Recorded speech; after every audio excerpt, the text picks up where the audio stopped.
Yeah, so you guys censored that as well? So we took a different path than Twitter. Basically, the background here is the FBI, I think, basically came to us, some folks on our team, and was like, hey, just so you know, like, you should be on high alert. We thought that there was a lot of Russian propaganda in the 2016 election. We have it on notice that basically there's about to be some kind of dump of that's similar to that. So just be vigilant. This is my second video update for the day, coming to you from Athens, Greece. Let's talk about some news, and let's talk about Meta CEO, founder CEO, Facebook founder CEO Mark Zuckerberg, and his interview on the Joe Rogan Experience, where he threw the FBI under the bus. And even Zero Hedge took note of the fact that Zuckerberg threw the FBI under the bus by pretty much blaming the entire Hunter laptop debacle, the censorship and the media suppression of the Hunter laptop news story in 2019, blaming it on the FBI. Zero Hedge ran an article with the title, "Election Interference, Zuck Tells Rogan Facebook Censored Hunter Laptop Story After an FBI Request." And then Zero Hedge put out this tweet, quote, "Zuck should probably avoid driving in a convertible in Dallas for a few months," because everyone understands what Zuck was doing. Basically, it's cool now, it's accepted now to diss the FBI, given what has happened at Mar-a-Lago and all of these things. It's become kind of mainstream to look at the FBI in an unfavorable light. And Zuckerberg, he's grabbed hold of this, and he understands this, and that is why he went on the Joe Rogan Experience and kind of portrayed the entire events in 2019 with this laptop as something that the FBI is at fault for and not Facebook. And Zuckerberg told Rogan that the FBI came knocking on Facebook's door, and they wanted to speak to some executives at Facebook, and they brought with them a warning. And they said, be on the lookout for Russian disinformation. You know, we're warning you guys to take the appropriate measures because we're hearing chatter that Russia's about to drop some sort of misinformation campaign on the interwebs. And Zuck told Rogan that, you know, we followed protocol and we took these warnings from the FBI seriously, because when the FBI comes knocking on your door, you take their warning seriously. And the New York Post ran with the laptop story. And we did not do what Twitter does when this story broke, which is censor it outright. But Facebook, being the good free speech company that we are, that was kind of his tone. Being the free speech company that we are, we just decided to suppress the story and not outright censor it. Of course, what Zuckerberg means is that they repressed the story so that out of the million feeds that the New York Post story on Hunter's laptop would have landed on, only, you know, one person, only one news feed got the post. They repressed it so that the reach of the New York Post article on the Hunter laptop only reached 0.001% of the news feeds. That was it. And you weren't allowed to share it further on down the line on Facebook. That's what Zuckerberg means. But, you know, yeah, sure, we didn't censor it outright like Twitter, but they might as well have censored it, because they only allowed the New York Post feed to reach, you know, a couple of news feeds in the Facebook ecosystem. Anyway, Zuckerberg was just kind of saying throughout this whole exchange, don't blame us for what happened in 2019, blame the FBI. But in doing so, Zuckerberg kind of exposes the FBI for election interference and for going against the First Amendment, because the FBI they are a government agency, they're a government institution, and the government is not allowed to censor. They're not allowed to suppress speech. And that is what Zuckerberg is saying happened. So this is, rightfully so, a huge story. But make no mistake about it, Zuckerberg, he's being very clever here, and he's just trying to say, Facebook, we had nothing to do with this. We did nothing wrong. All the fault falls with the FBI. And on a side note, I personally don't believe Zuckerberg's story where he says that the FBI just came and they said general Russian misinformation. If you buy that, well, I've got a bridge to sell you. I have some experience working in social media and working with social media companies. And I know that when government agencies, when they have a request to take down content, they're very specific about that content. And I doubt that the FBI just kind of strolled over to Meta headquarters and said, we're getting some chatter about some general Russian misinformation, so just be on the lookout. I don't buy that for a second.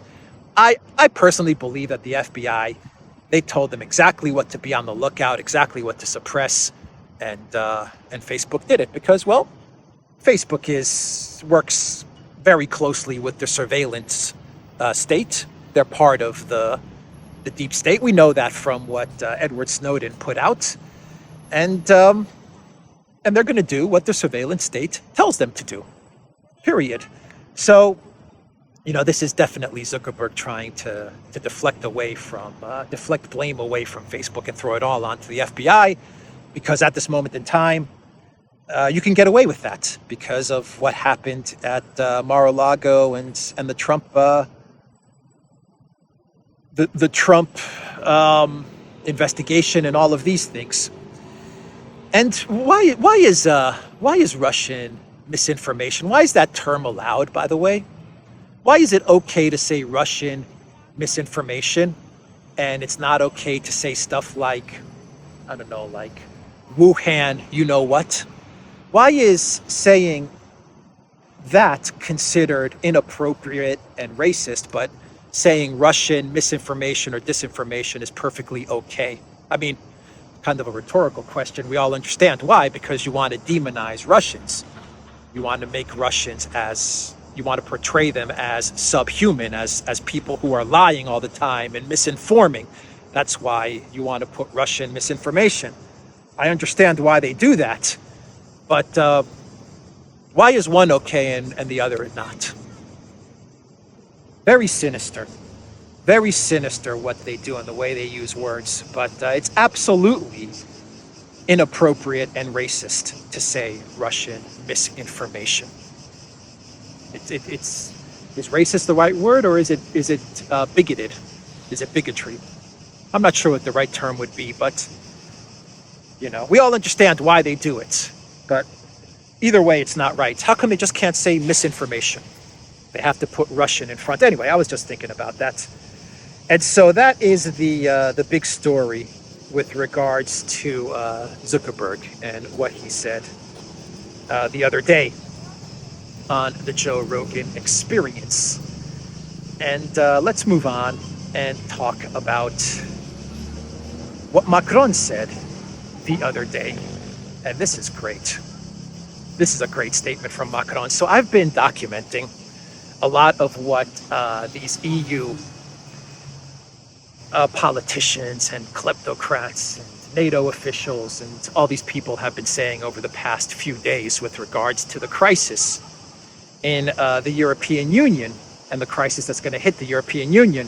Stoltenberg saying that the EU officials were going to have to pay a price for the war in Ukraine. Not EU officials, EU citizens have to pay a price for our support for the war in Ukraine. I talked about how Borrell yesterday said that the EU population is going to have to endure deep economic pain in order to support the war in Ukraine. Well, Macron, as he was speaking to his cabinet the other day, I believe on Wednesday, after his summer break, where he was hanging out on various yachts, enjoying himself during his summer holiday. Well, he returned back to Paris and he told his cabinet this: France is headed towards the end of abundance, and sacrifices have to be made during what is a time of great upheaval.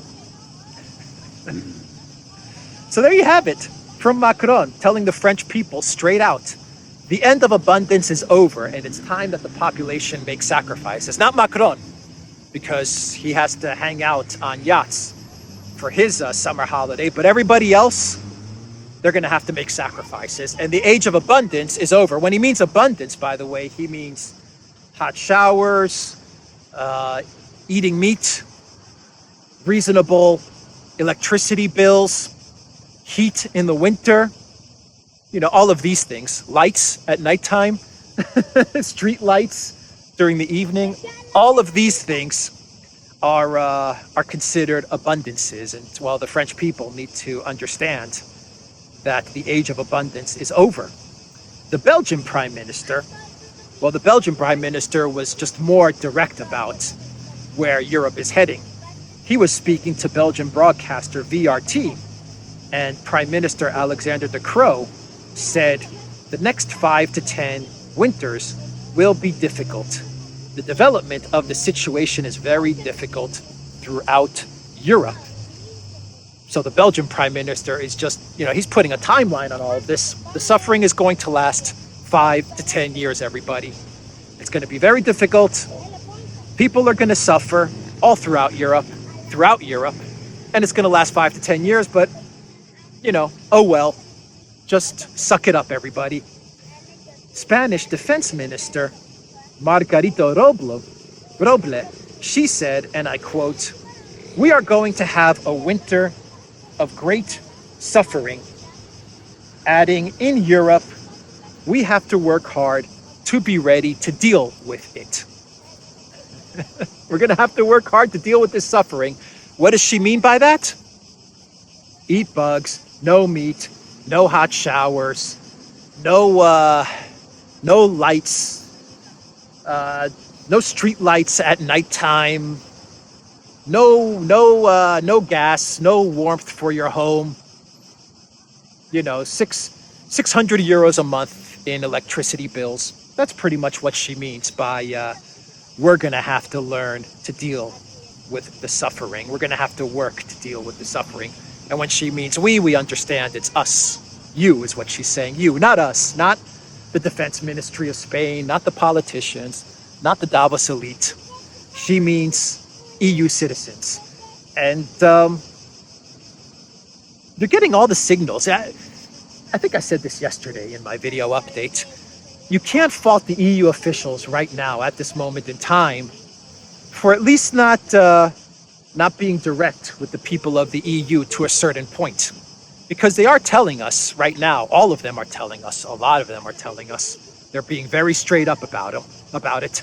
NATO, Spain, Belgium, France, Josep Borrell, all of them are telling us, you're going to suffer. You're going to suffer and suck it up. We're telling you right now, everyone is going to get a lot poorer. Everyone is going to suffer. That's the way it's going to be. The Belgian Prime Minister said it's going to be like that for 5 to 10 years. Oh well. That's it. And then they always qualify it with well, we're going to work hard to try and figure something out. But I have to be honest. I really don't see them as being very interested in finding a solution. I just don't see it. Olaf Scholz, he made his trip to Canada and talked about hydrogen fuel with Trudeau. He doesn't seem very interested to solve the problem. He's got a turbine sitting in Germany, and he's kind of like, oh golly gee shucks, what can I do? I really can't do anything about this. The turbine's just going to have to sit here, blame Putin. Macron is blaming Putin. Alexander De Croo is blaming Putin. Ursula von der Crazy is blaming Putin, and everyone is saying this is energy blackmail.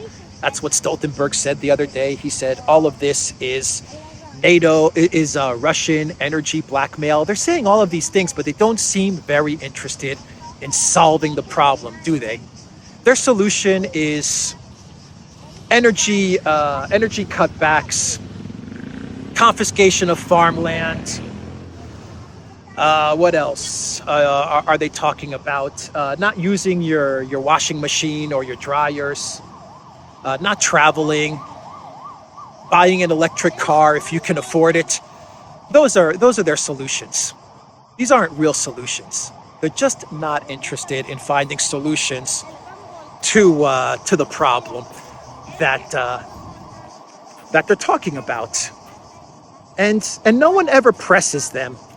No one ever confronts them to say, well, why do we have this problem? Why should we as EU citizens undergo this suffering? No one ever asks them that question. Is it because we have, as the EU, we have a defense treaty with Ukraine? Is that why we have to persist with these sanctions? Is that the reason? Is there some sort of alliance with Ukraine that we have to come to their aid if they're invaded or attacked? Has anyone asked the EU officials this question? Or NATO for that matter? No. They never tell us the reason as to why we have to suffer. We know the reason. We all know the reason. We know the overarching agenda.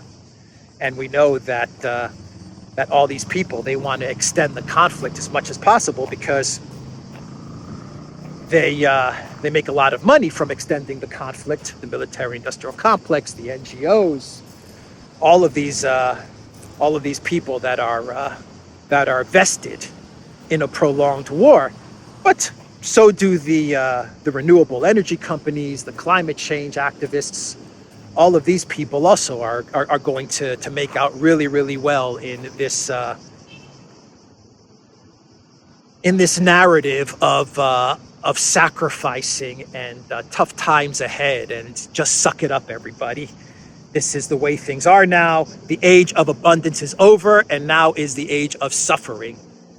Because if you don't have an age of abundance, you have an age of suffering, an age of non-abundance, if that's even a word. I'm searching for the words. What's the opposite of abundance? An age of deficiency. So, an age of lack. That's what we're going to have then. If you're not having abundance, you have the opposite. And so we're just supposed to accept this. And I think the EU kleptocrats, they believe that the people of the European Union are going to accept this because they've beaten us down for so long that they've actually turned the citizens of the European Union into people that just kind of accept these things. You know, there's no revolution in people anymore. They don't have that spirit anymore. They don't have that fight because over the past 5, 3 years, whatever country you live in, it's going to be a little different. They've kind of, beat it out of the people. And they saw that lockdowns worked. And so they figured, you know what? They went along with everything that we did over the past 2 years. So, what's to say for what makes us think that they're not going to go along with this narrative as well, the end of abundance narrative? Of course people will go along with it. They're going to accept it because they accepted everything else we threw at them. So that's kind of what's going through their head. And of course for the EU, this is great because it means that they could continue to centralize their power, centralize their authority, their authoritarianism by instituting all of these misinformation these misinformation policies, these climate change, renewable energy policies. All of these things mean that they could move things more to the center, and that means more power for the EU kleptocrats. So those were the statements from Macron, from the Spanish defense minister, from the Belgian prime minister. They want to keep this war going. They want to keep the renewable energies, climate change narrative going because this is just great business for all of them. And the U.S., well, the U.S., they also want to keep this thing going because the military-industrial complex is making a whole boatload of money. And they've taken a significant step to continue to increase the funding for the military-industrial complex. And the Biden White House, the Bidenopolis White House, Greece's favorite son, well, they're now going to label the war in Ukraine. And what do I mean by label it? Well, they're going to give it a name. It's not just going to be the war in Ukraine. It's going to be some sort of operation. And what does this do? Well, according to the Wall Street Journal, citing Biden administration officials, the U.S. government intends to officially name its military operation to aid Kiev and appoint a general to command it.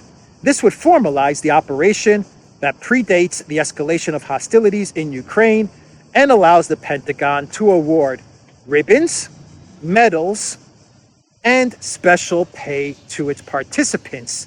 Giving the operation a name is significant bureaucratically, the Wall Street Journal explained, as it typically entails long-term dedicated funding and the possibility of special pay, ribbons, and awards for service members participating in the effort.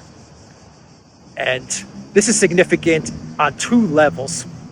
The first level is that it may actually signal that the Bidenopolis White House is kind of fiddling around with getting more entrenched in the conflict in Ukraine. The more they can drag this war on, the more they may be able to officially send U.S. personnel to Ukraine on the ground and allow them to participate.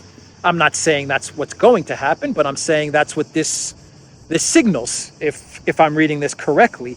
But the other thing that this signals, which I believe is the more important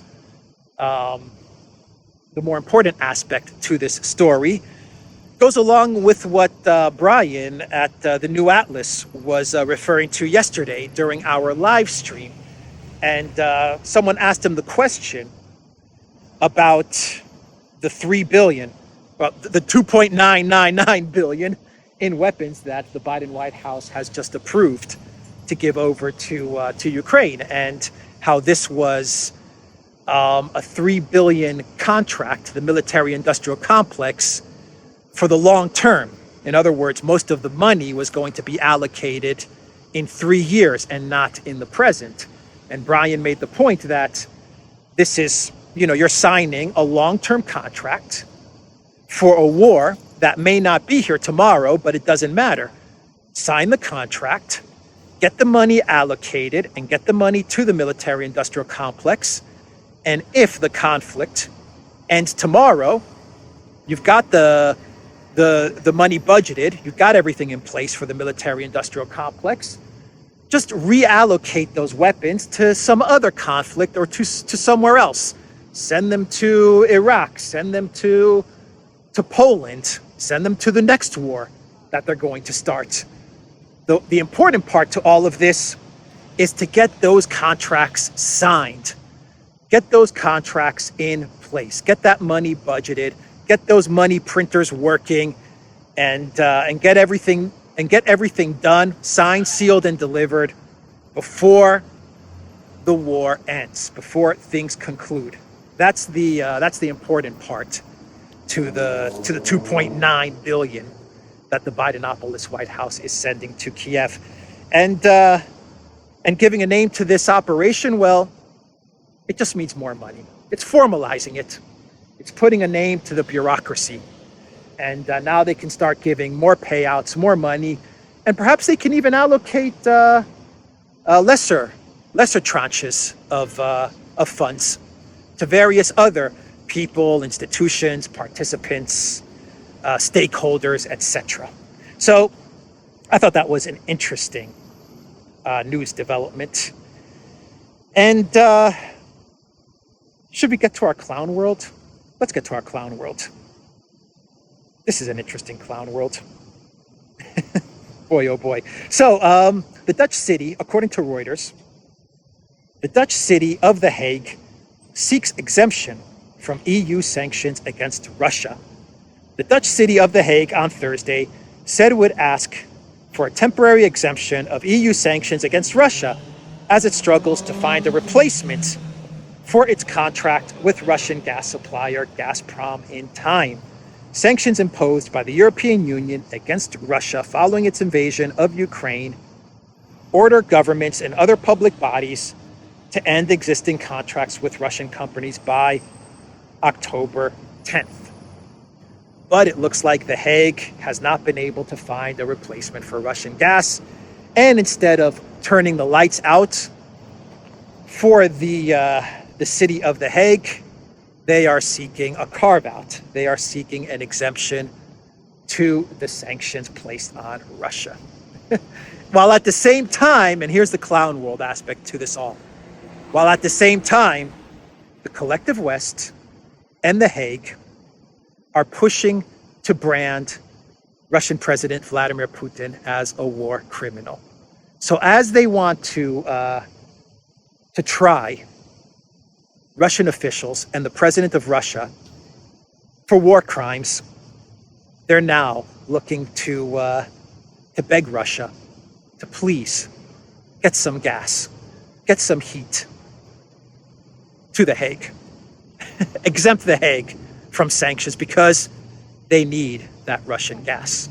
Otherwise, it's going to be a very, very tough winter. Meanwhile, in Germany, there's no toilet paper for Germans, or there's going to be a toilet paper shortage for Germans. The crisis on the European gas market could lead to reduced production of toilet paper in Germany, according to Martin Krengel, chairman of the nation's paper industry association, the paper industry.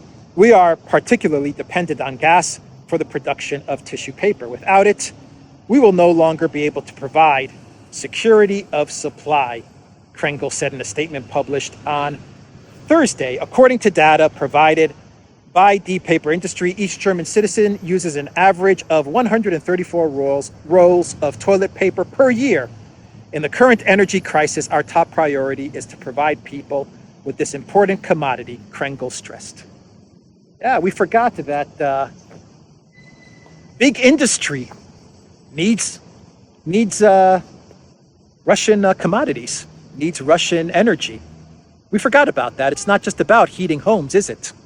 It's also about producing toilet paper. And it looks like Germany, they're not going to have hot water to take showers, and they're not going to have toilet paper to you know what. So, wow. Is this all worth it? Maybe it is. Maybe for Schultz and Habeck and Annalena Baerbock, all of this is worth it. Because at the end of the day, they're not going to run short of toilet paper. After all, the age of abundance is not their abundance. The end of the age of abundance is our abundance. And I guess toilet paper is one of those things that we used to live with in this age of abundance, which is now going to have to be sacrificed. And in the UK, nearly 3 in 4 British pubs expect to go out of business this winter, according to a survey by the Morning Advertiser published on Tuesday, which cites record high energy prices as the main cause of concern in the industry. More than 65% of respondents said they have seen their utility costs rise by over 100%. Another 30% of pub owners said their bills went up 200%, while 8% reported seeing an increase of a staggering 500%. Nearly 80% of owners said they had no way to keep up with the costs. The desperate operators are now calling on the government to step in and save them from having to shut down. One pub owner told the Morning Advertiser that proper support and intervention is needed by the government, pointing out that even a 20% increase will be unaffordable, never mind 200%. The age of abundance, according to Macron, is over, and this means that visiting your local pub and having a beer with your friends and just relaxing and enjoying yourself, well, the end of abundance, the end of the age of abundance, the end of abundance. I might have been saying it a little bit wrong, but the end of abundance is over, and going to the pub and having a beer and chilling out with your buddies, that's abundance. That's abundance. Now the new normal is going to be, I don't know, hanging out on a street corner and drinking some tap water. There you go. That's going to be the new normal, right? Going to the pub, That's abundance. So they're going to have their pubs. I'm positive that all the MPs in Parliament, they're going to have their local pub there, and they'll be able to enjoy their pints. But everybody else, you're going to have to sacrifice. You are going to have to sacrifice. Anyway, that's the video, everybody. TheDuran.locals.com. Take care.